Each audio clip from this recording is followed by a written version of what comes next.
So I am so excited that my dear friend Lisa Fletcher is here to join us because she is one busy gal. So getting her to join our class is a real treat for all of you guys and especially for me. I have known Lisa since 1996 when I started working in Eugene, Oregon. She was the main anchor. She was kind of a big deal in Eugene, Oregon. We went to the University of Oregon. I was the weekend sports anchor, and we just became really great friends. I attended church with her. She was basically my only friend in Eugene for the longest time. And so we just have a lot in common, and we just really clicked and hit it off. I ended up in Phoenix a little bit before her. She ended up coming to Phoenix, working for the ABC station in Phoenix, where she was the hotshot investigative reporter, to the point where she won several Edward R. Murrow Awards over her career. And also the Nancy Dickerson Whitehead Medallion. She's won the George Foster Peabody Award. How many Emmy Awards have you won? I'm sure there's I don't know, probably eight, maybe eight. six, eight. I don't know, a few. So yes, so she has done so much. She was an ABC News correspondent in LA for a few years, and she has been working at WJLA. I'm not sure what affiliate that is. ABC. ABC. Okay, so you stuck with ABC pretty much. For the most part. Yeah. He was also at Al Jazeera America as an anchor for several years, and she's been at WJLA ABC since 2016 in Washington, D.C. So she's been there for a good stretch with Al Jazeera as well as WJLA. Mm-hmm. She's been an anchor. Her real, what she really excels at is investigative reporting. She's done that, 30 years, you said now? A long time. Longer than all of you guys have been alive, I think. Right. And so things have changed so much in journalism in the last 30 years. Can you just give us a little bit of an idea of the evolution, and especially investigative journalism and holding the powerful accountable? It seems like it's more important than ever. Sure, absolutely. And before I get to that, Gail, I just want all of your students to know, in terms of evolution, I remember when I was in college, I didn't know a lot about my professors' backgrounds. They were my professors, but your professor was such a trailblazer. She was in sports before it was a thing for women to be in sports, and when it was really difficult for women to be in sports. And she wasn't just a sports reporter. She was this reporter. She was an anchor. She had her own show where she did these crazy outdoor adventures, and she would travel all over the country doing these really extreme sports, which was super cool in and of itself and amazing as a woman. So you guys have a rock star for a professor. I'm sure you already know that, but I think it's helpful to have a little background on her, because her depth of experience and knowledge in this industry as not just a sportscaster, but as a female in the business is just fantastic for you guys to have access to. So just wanted to make sure y'all were aware of how amazing she is. As far as me, I've been in this business a really long time. I started internships probably a lot like you guys when I was in my early 20s. And when I started, it was very much what we would always refer to as big J journalism, right? Like the real deal. Like you get both sides of the story and you try to be as unbiased as possible as a reporter. And you're really seeking out as much information and research on your own and then connecting the dots. And I think the most dramatic change in the last 25 years has been that a lot of people in the media have sort of cast that aside. And it no longer is as important. And I say that in air quotes, as important, to have both sides. Of course it is. But what we see now are very balkanized views within the different networks. I mean, everybody can raise their hand and say, I know exactly what perspective this network or that anchor or that reporter is coming from. And it didn't used to be that way. Obviously, we're all human. Obviously, we all have opinions and agendas. And it's often hard to put that aside. But what is disturbing to me is there is so much less of an effort to put that aside now than ever. And it has become acceptable to really have, opinion pieces masquerading as journalism. And that's not what we do. That's not why I got in this business. That's not why Professor Jansen Brisbane got in this business. And that is what I am always hopeful about in terms of the future of journalism. And when I get to speak to students like yourself, imparting these things to you guys to think about, like, why am I really interested in this? What do I want to get out of it?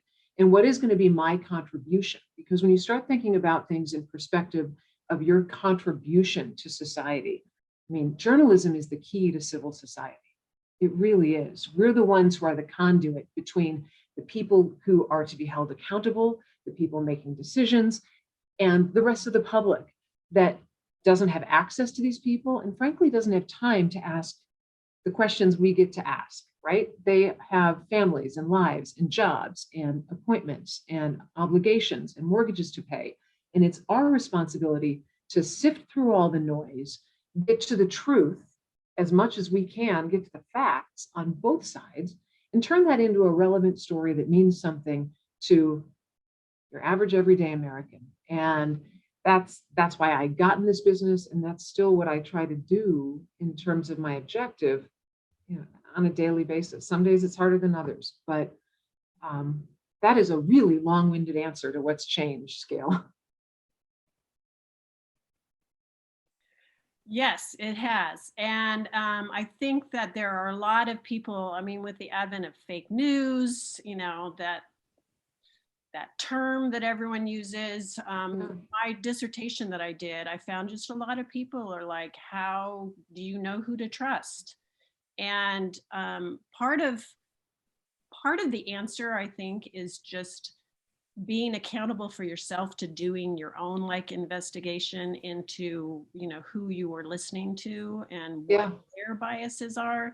But do you have any thoughts as far as just how fake news has made journalism be put in the spotlight, as far as all the things you talked about, how people are not talking about both sides of the issue? I mean, where does journalism go from here to try to combat that fake news, to get people to listen to you and to believe what you are doing by researching things and reporting the truth where people are not necessarily believing it, It's really difficult because we have a lot to unwind right now, right? So with the buzzword fake news and with a lot of the public, I mean, when we look at polls, a lot of the public believes that what the media is putting on is actually fake. So we've got that hurdle. And then we've got the advent of the explosion of social media. And we have people that call themselves citizen journalists. And the problem with the phrase citizen journalist is journalists actually have an education in journalism. They have a code of ethics and standards and metrics that we meet before our stories go on the air or before our stories are printed or published. We have a series of gatekeepers, our editors, our practices, our standards and practices teams, our attorneys. All of our work goes through those gates before it ever gets to the public. In terms of a citizen journalist, this is somebody saying they're a journalist. So by using that word, there's a presumption that their work has gone through that same rigorous process that my work has. And chances are it hasn't. So there are going to be mistakes. There's likely going to be more bias. And there's going to be missteps. So that's another thing to unwind, right? Separating what you see on social media from what you see from a reputable news source. And then it's up to the individual journalists, like you said. I mean, we have to have we have to hold ourselves to account. We have to hold ourselves to a set of standards that is going to allow us to do the kind of work that we feel is fair and impartial, and really putting out information as accurate as it is possible for us to obtain. It's just hard. It's a daily slog. being right there in Washington, D.C., how difficult was it to cover, I don't know how much politics you do with your investigative reporter, but to cover politics over the last 4 or 5 years in D.C.? You know, I'm not sure that it was any more difficult to cover it in DC than anywhere else. If we want to rewind back to 2008, I was on the McCain campaign and covered McCain Palin, traveled with McCain Palin, was there on election night in Arizona with McCain Palin, traveled following Hillary in 2016. So I think what was more interesting and sometimes more difficult to get across was what was happening in different parts of the country, because you have very extreme solidified views in certain parts of the country for certain candidates. And what was most notable to me was that over the years from 2008 until now, we have less of a blending of viewpoints. We have fewer people who meet in the middle in terms of politics, and it's become so polarized. That has made it much more difficult, I think, to cover, because I feel like most of America is reasonable. I feel like most of America is in the middle. I feel like most Americans are pretty good at listening to both sides and compromising. And for whatever reason, it seems to me in politics that we have this polarization. We have these very loud voices in the public too, but I don't think they're really representative of us. And that's tricky. It's tricky getting at that. It's tricky to get around those really loud, polarized voices and get to the people who are the majority of the constituents and who I think have a much more reasonable gray area view of politics versus this very hard, extreme black and white, no room in the middle, no room for conversation, no room for compromise.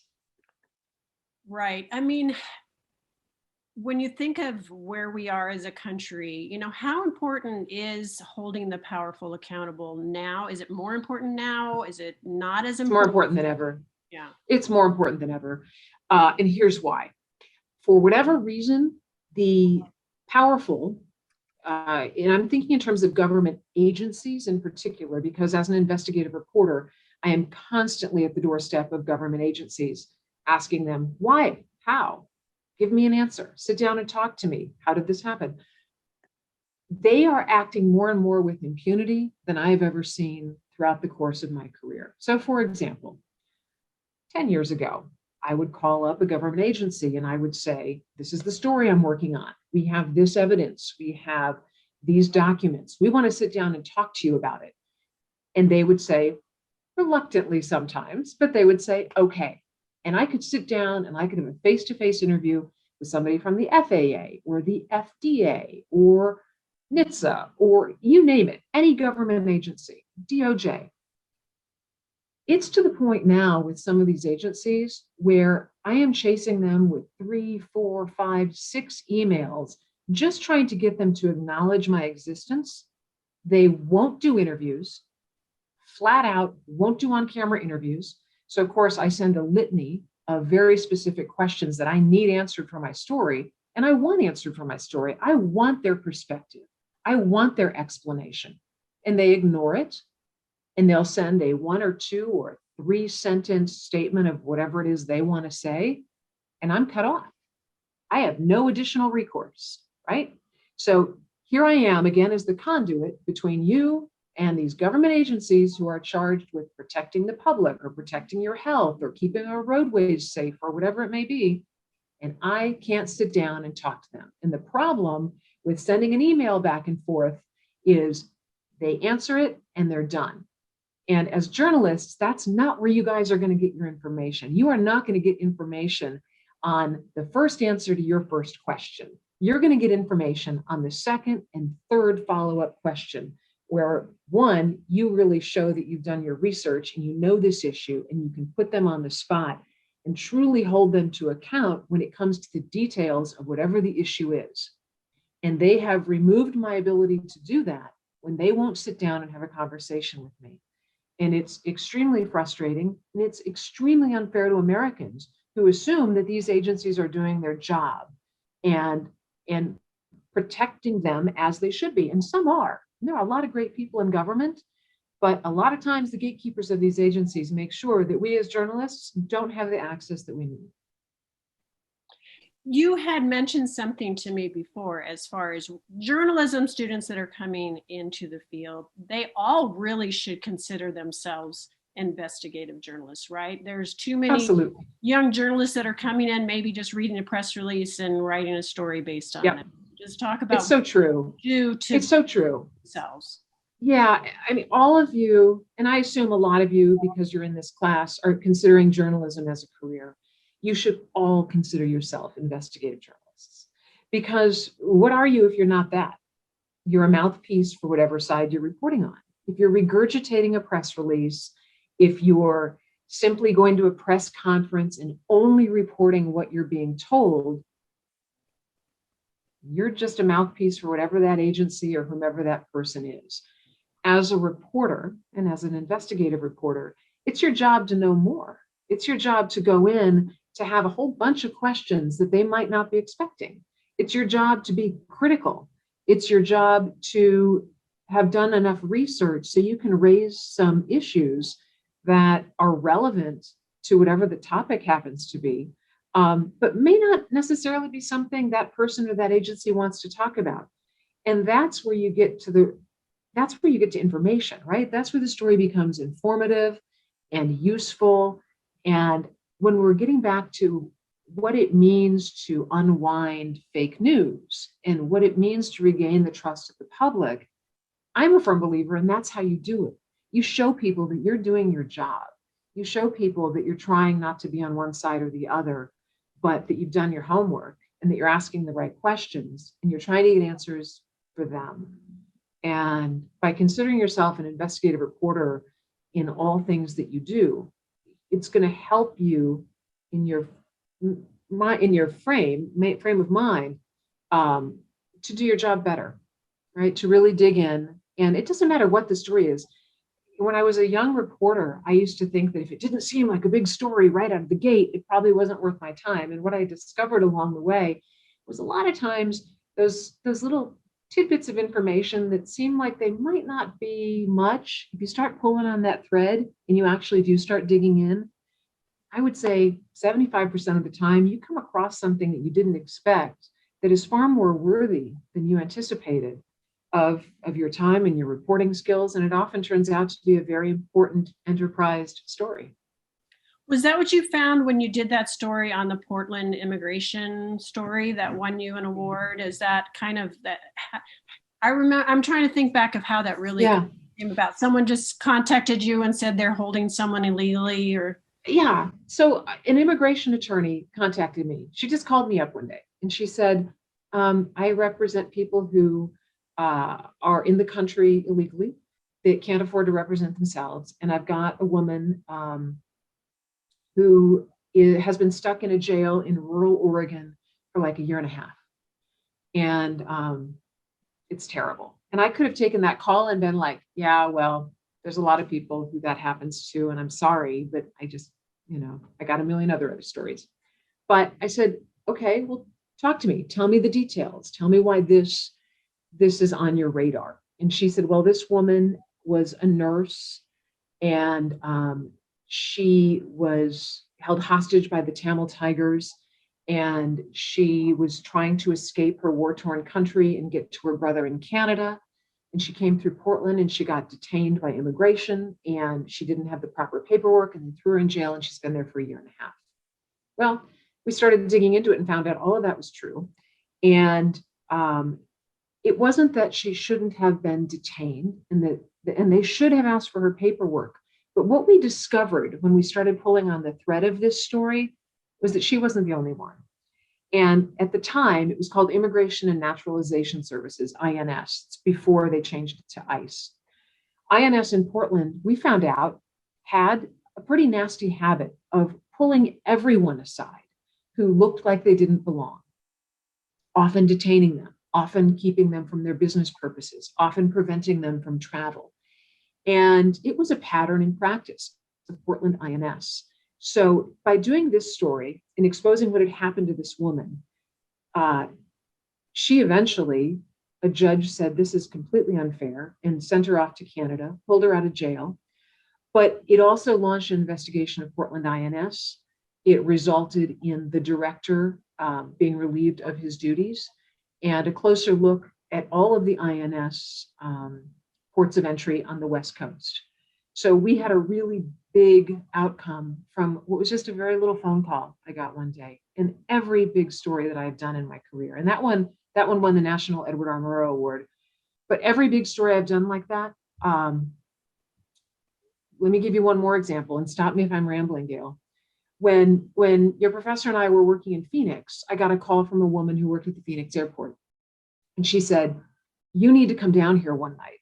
It's like, okay, why? She goes, just come down here and sit on the public side of the X-ray machines and the metal detector. Like, all right. So I put on a hat, a sweatshirt, and I rigged up a little suitcase with a hidden camera. And I sat right on the public side of the metal detectors and the X-ray machines. And at midnight, guess what happened? They turned off the X-ray machines. They shut down the metal detectors. They rolled down the gates. They opened up one big gate. They put a podium out with a guy who was the equivalent of a mall cop. And this dude was letting people in without checking ID, without a metal detector, without X-rays, all night long into the secure side of the airport. So I was like, holy criminy, what is going on? So I came back for 5 nights in a row.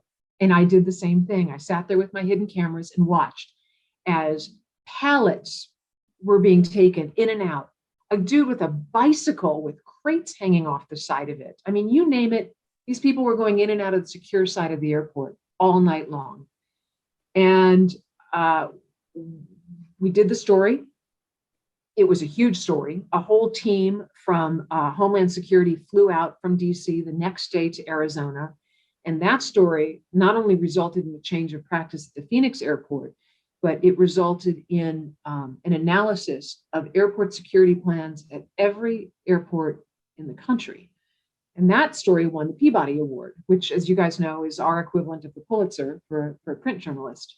Again, just a little phone call from somebody that said, hey, come check this out. So again, I'm very long-winded, but it's the long way of saying, pay attention to the little things.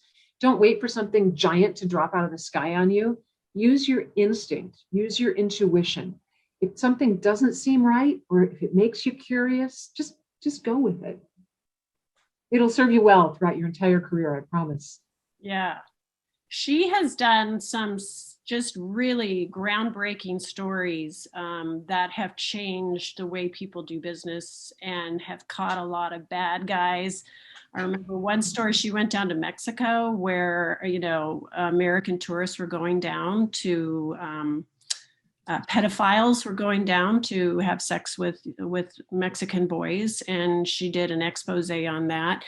There are so many sad stories that you are a part of. I mean, before Columbine, we all think of this, horrific school shooting that really kind of started the public consciousness of it.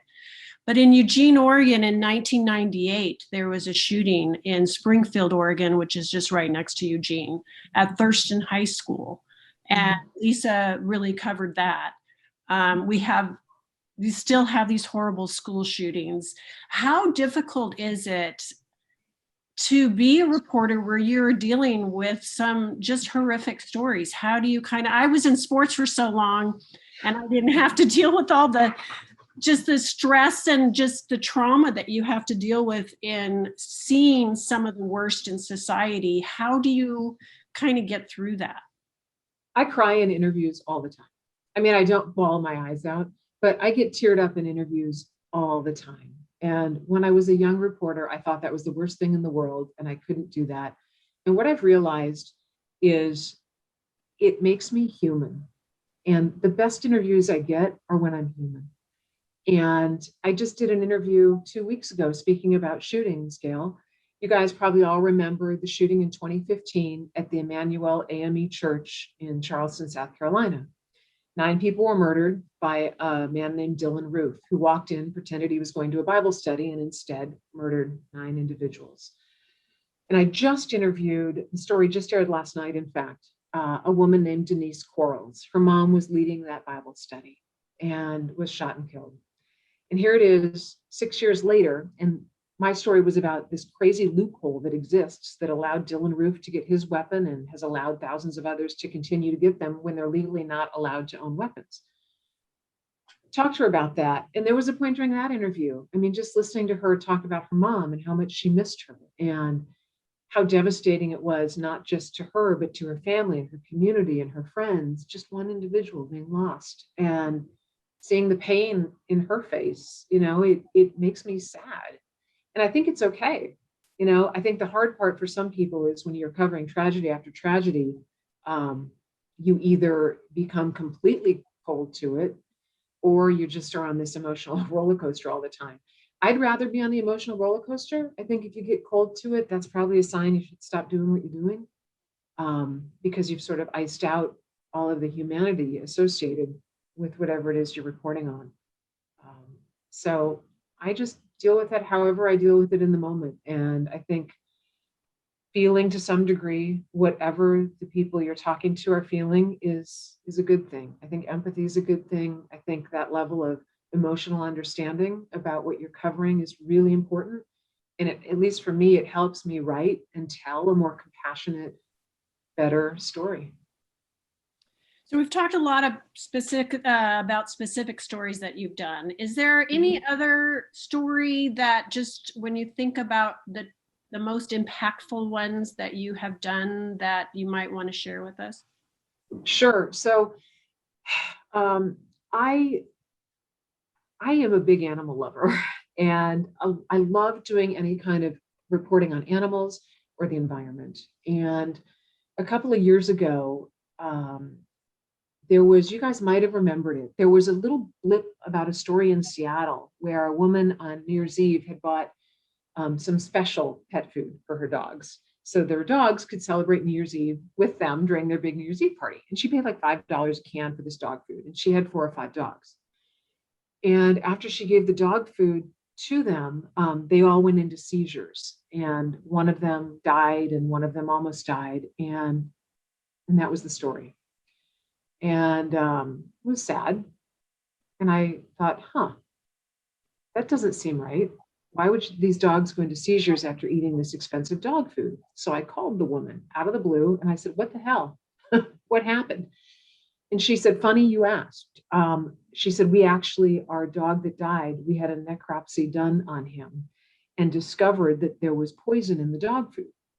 There was pentobarbital in the dog food. Now, pentobarbital is most widely used to euthanize companion animals in the United States. About 90% of all pentobarbital use is used by veterinarians and zoos. I'm like, how did pentobarbital get in the dog food? And I'm thinking, okay, well, if it happened once, surely this isn't a one-off. Just those things just don't happen out of the blue and then disappear. Again, using your gut instinct, just use your intuition, right? Started thinking, okay, what can I do about this? I need to test some pet food. I found this is one of the most amazing people I've met in the last 5 years, a philanthropist who owns an analytical lab in Denver. And he started this analytical lab with his own money, poured millions of dollars into it because he was having a baby.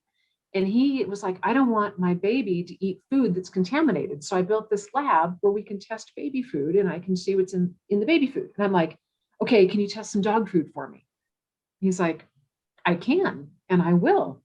And he's like, I don't need anything out of it. I want you to do this work. He's like, this is my mission in life, is to be transparent about what's in food. And he goes, I don't care if it's pet food or human food, people need to know. So I started buying pet food all over the place and sending it to the lab. And the lab started doing tests. And I won't bore you guys with all of the details, except to say that fast forward several months into our tests, we found pentobarbital in 5 major brands of pet food. It resulted in 100 million cans of pet food being pulled from the shelves. It resulted in a 2.5-year investigation by the FDA into Smucker's. Smucker's was one of the companies that owned several of these major brands of pet food. And to this day, I have not been able to get the question answered, why did you have ingredients with pentobarbital? Because it's not used to kill livestock. In fact, it's illegal to use it to kill livestock and put livestock into the food chain. So if you're connecting the dots, what does that mean? It means that likely dead companion animals are getting into pet food. And how the hell is that happening? It's happening through rendering facilities, and it's happening through these euthanized animals being picked up and likely taken to rendering facilities. I've never been able to prove it, but every expert that I've talked to, veterinarians, chief veterinarians from Tufts, people who are deep in the industry have said, yep, this has been happening for years. People know about it. Nobody can prove it. So here I am sitting on a story that got major action. Huge action. But ultimately, nothing's been done. Yeah, we got that great recall. Yeah, lots of Americans know about this as a possibility. But until there's truth in labeling on pet food, until there is mandatory batch testing, and until they're regularly testing for things like pentobarbital that should not be in there because those ingredients should not be in there, we're no further ahead. So while that is one of my proudest moments in terms of journalism, it's also one of my most frustrating because I am still struggling to get a meaningful end to that story. The recall was great, but it was just a moment, right? We haven't fixed the problem, and this problem needs to be fixed. 1 in 2 dogs and 1 in 3 cats is getting cancer these days. Every vet I talk to says it's got to be related to the food. It's got to be related to the food. Well, how do I prove that? That's where I'm at with that one. So that's an ongoing story, but that was one of the ones that it really meant something to me personally. Right. Well, I imagine that you will stick with it until you change the world with that one too. Journalism can really change the world or change things that are wrong. It can. You guys can. Please go into journalism and please have that in your mind that you can, because you can. It's not just a platitude that you want to do good in the world or you want to change the world. The stories that you do can actually have huge impact, law changing, behavior changing, real meaningful impact. Before I open it up for kind of a question and answer from everybody, are there any kind of parting words? These are students, a lot of them are going to be graduating soon, and the business is not the easiest to get into. But what would your parting words of advice be for them? I know you've given so much advice already. Know yourself, know what you want, right? So if you want to be on Good Morning America and do entertainment journalism, do that. If you want to do, edgy news journalism, do that. But figure out what it is that you want.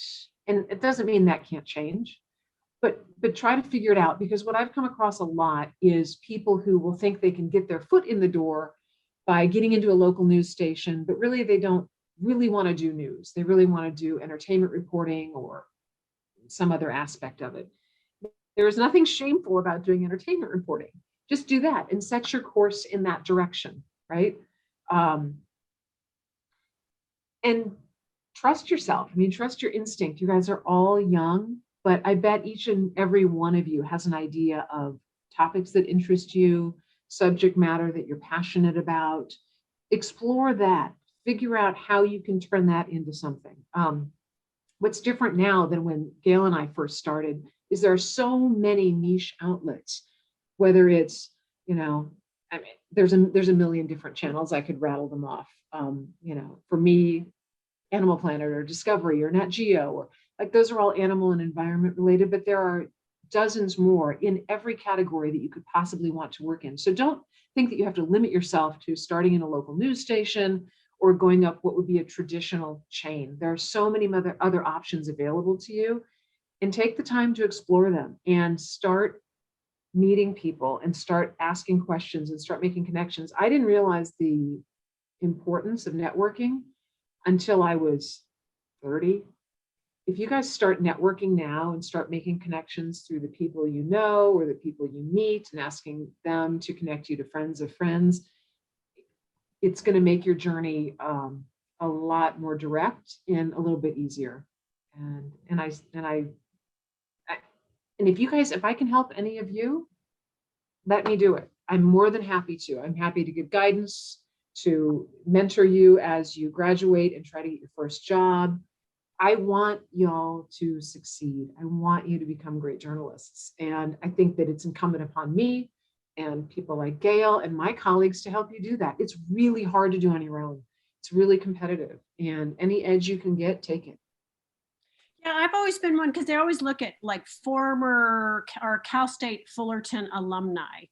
But when I think about it, I go, it goes so far beyond that. I've wanted, actually at ASU, when I was actually trying to get a job at Arizona State before I even started my PhD career, I was like, you need to like do those 8 degrees of separation. Because totally. I went to Pepperdine, but I know Lisa Fletcher, and she works in ABC in DC, has worked here and there, and she's going to know other people. So I thought there's, all of the alumni should be kind of interviewed. Like, who do you stay in contact? Who are your points of contact where I can, recommend my best student to talk to someone who knows you? It's kind of all these, different kind of degrees of separation. So I think that there is a lot of untapped potential there of networking.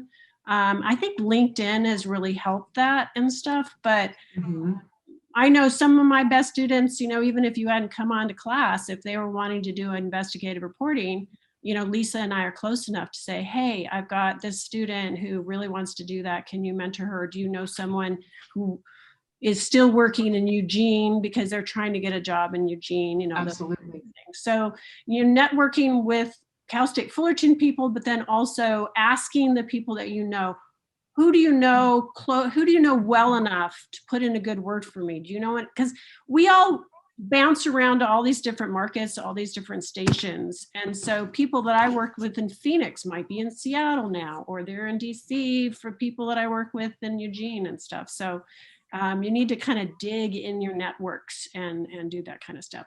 Okay, let's open it up for some questions from anyone. I know John was very excited that you were at Al Jazeera America. He did a trip to Pakistan last year and did a photo slideshow. I'll have to send it to you. It was fabulous. So John, did you have a question? Yeah. Hello. My question is kind of about when you meet someone who you may not be, I don't know, connected with, or you may not know that much about. I'm curious if you have any tips or advice for creating common ground, whether it's with someone who is from a different country or region that you may not know about, or simply someone who, shares like the opposite points of view that you have. How do you create that common ground and establish like rapport with them? When I go into, and I assume you're talking about like when you're going into an interview setting, like you're going to, okay. I never talk about the story when I arrive. I try to connect on all other things. How are you doing? Do you have any kids? What did you do last weekend? And I start talking to these people like I know them. And whatever that might be, you can take cues from what's around you. If you're in their home and you might see a photograph of them at the beach. Was that a trip you guys took last summer? Where did you go? And the more you do that and you try to find little commonalities or talk about things that are common between you, whether it's the weekend or vacation or whatever, inevitably, I find that something comes up that you do have in common. But just try to not arrive and only think about talking about the story. Make your objective when you get there to try to get to know this person a little bit. And with television journalism, it's pretty easy because you have to take time for your photographer to set up. So it's like, while he's setting up, you can chit chat for 5 or 10 or 15 minutes. And in that time, just chit chat about everything other than the story. And if the person starts talking about the story, I always stop them. And I'm like, you know what? I'm not going to make you say this twice. We'll talk about all of that in a little while. But in the meantime, tell me about that garden I just saw out back. It looks amazing. I just put my tomatoes in last weekend and they're like this big. And it really does work. And you know what? That is not my own creation. I had an amazing professor in college. It was one of my favorite journalism classes because he gave me that very same advice. He said, be human, talk about things that you have in common. All humans have, music and love and joy, and all of those things are commonalities. So just focus on that. Hi, Lisa. Thank you so much for joining us today. It's really an honor to have you here. My name is Kimberly, and I'm graduating this semester. And I think one of the issues that I've been having, not only just this semester, but prior to that with the start of the pandemic, having people or emailing people or calling them, reaching out and getting that interview. Unfortunately, we're just students, so we don't work for a major network. We don't work for a well-known station. And I try to include my name, what word's going to be published, but oftentimes I don't get an email back. So then I do maybe social media, I'll send them a DM, same thing, same format, but still no reply. So do you have any advice on how maybe we can get that person to maybe say yes, or how we can go about getting those interviews? Absolutely. One of the things that I tell all of my interns is pick up the phone every time. Every single time. I mean, everybody is so buried in emails and text messages and DMs and Facebook messages. And if you just pick up the phone, especially after you've sent an email, saying, this is Kimberly and I'd love to talk to you, blah, blah, blah. Pick up the phone and say, Lisa, I'm so sorry to interrupt your day. This is Kimberly. I sent you an email. I'm a graduating student at Cal State Fullerton in journalism. I really want to talk to you about this opportunity. And I know now might not be the best time, but can we figure out a time where we can talk for 5 or 10 minutes?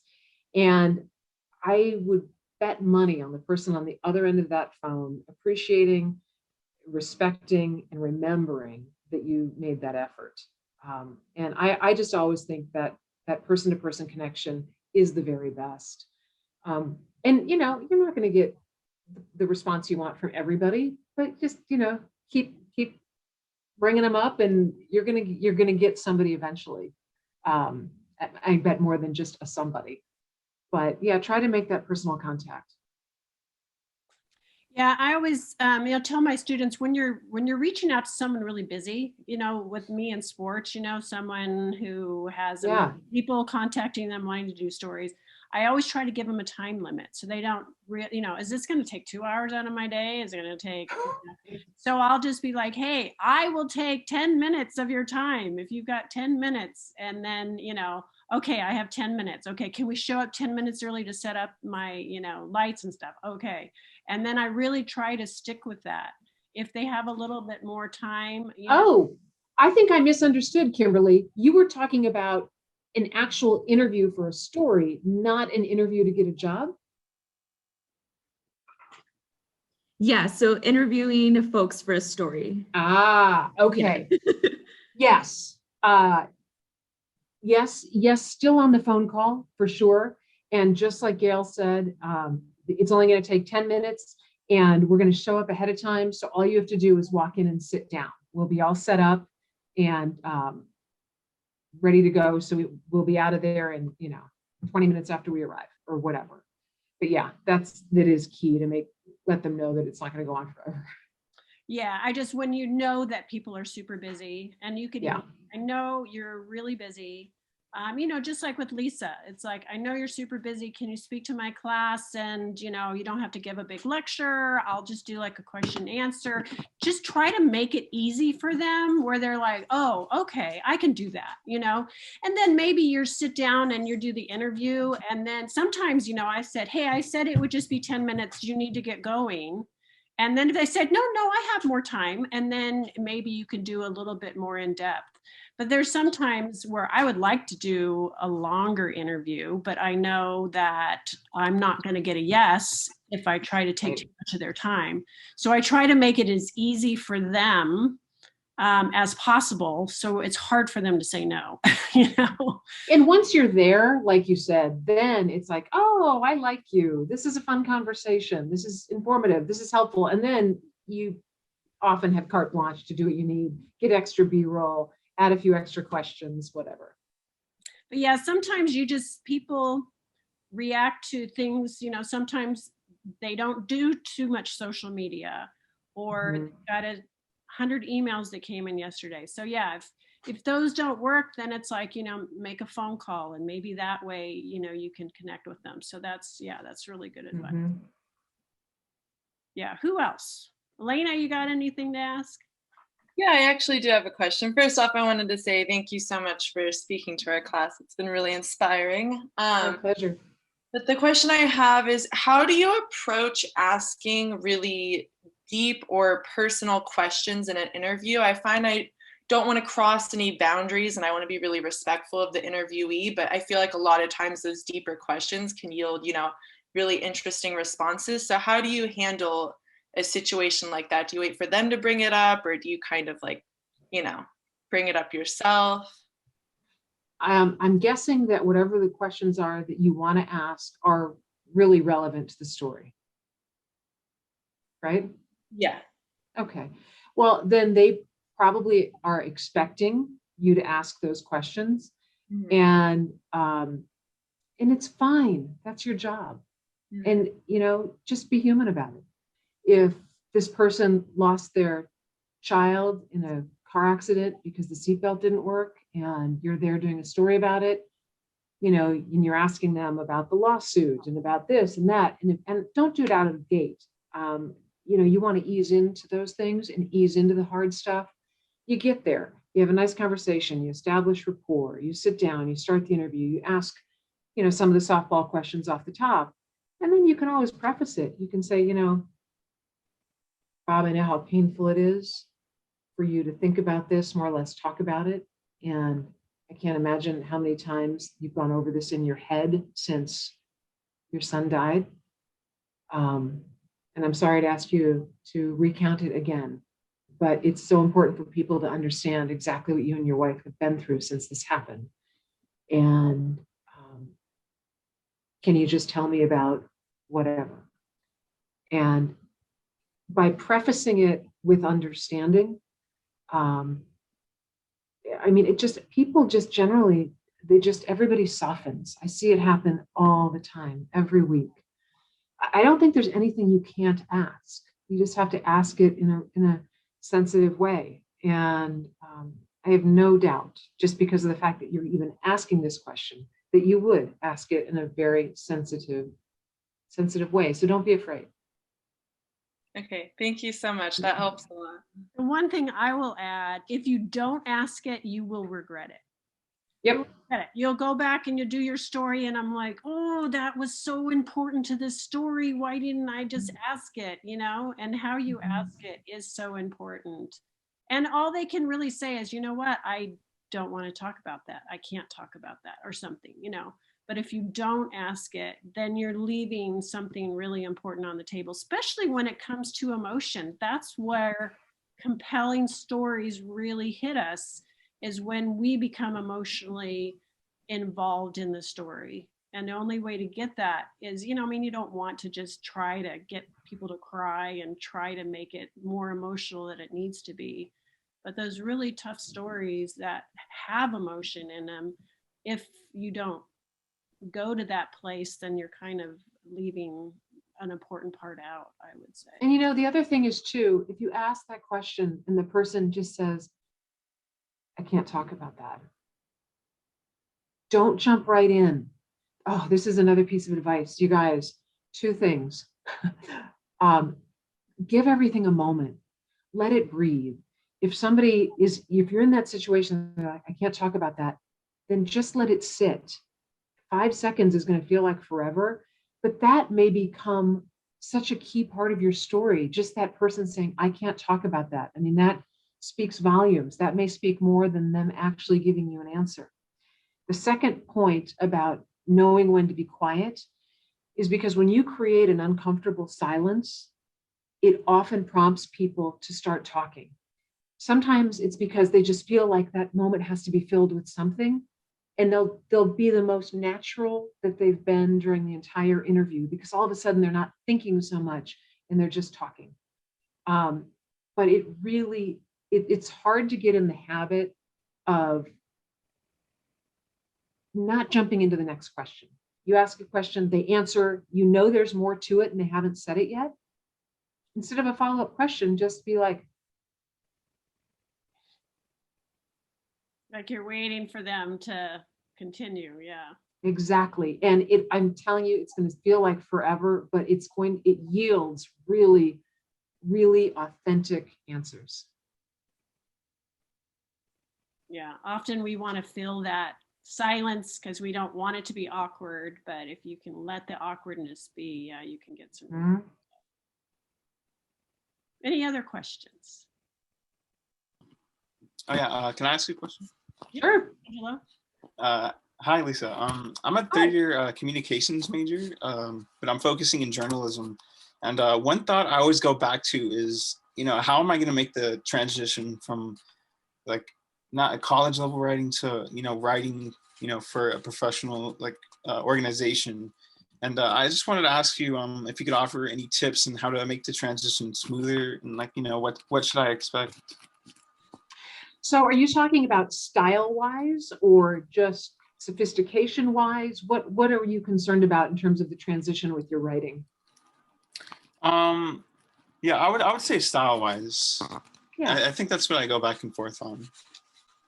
I think the best writers are people who really have identified their own voice. And that takes a while. And that just comes from writing.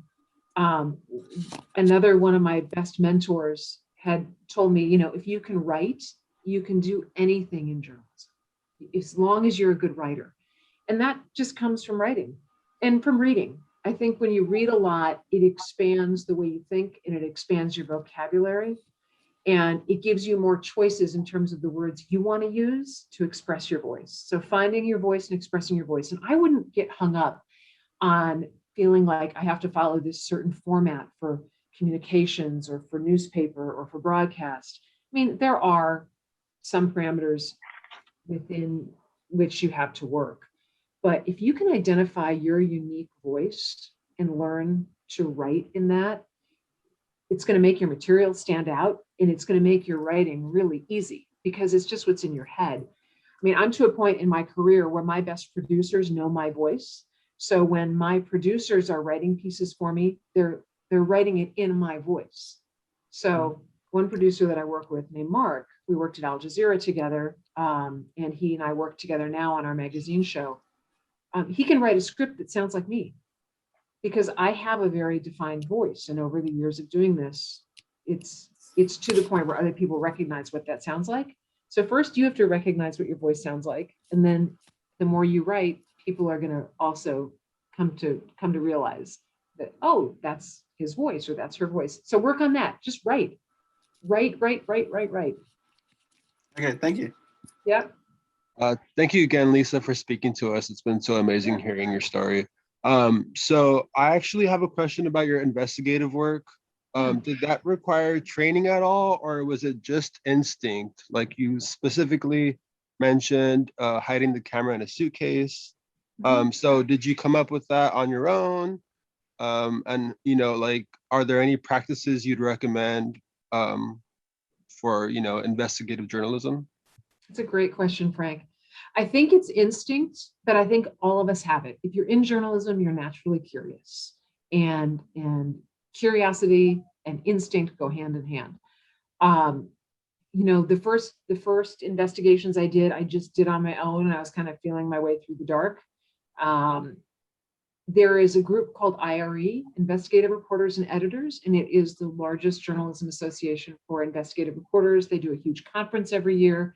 And I think they have scholarships for student journalists to attend. And it's fantastic because that is a place where you can go as an investigative reporter or a producer and spend 3 days with all of your colleagues who do the same thing, gleaning tips and ideas and insights and techniques. So I mean, I still feel like I have a lot to learn. I'm constantly picking up tips from colleagues. Some of it you just develop along the way. Like, we had hidden cameras in Phoenix. It's like, what can we do with the hidden cameras? Well, can my engineering team put them in the handle of my overnight bag? Yes, they can. Can they put it in my hat? Yes, they can. So you just kind of also make it up as you go. And it's really fun, frankly, to figure out how you're going to be able to get the material that you're seeking. But there are a lot of resources out there for all of us. But IRE is a great one. You guys should check into that. Frank, did that cover your question, or is there more to it that you want me to tackle? Yeah, no, definitely you did. Okay. But I also have a follow-up question. So like we are people, but we're also journalists, and like we're supposed to act as watchdogs in society. So do you ever, like, as a person, fear like some blowback from your investigative work at all? Yeah, all the time. I mean, whenever I do stories that involve industry, I mean, they have a vested interest in protecting themselves, and they have unlimited money and teams of amazing attorneys that are very good at firing shots across your bow and trying to get you to back down.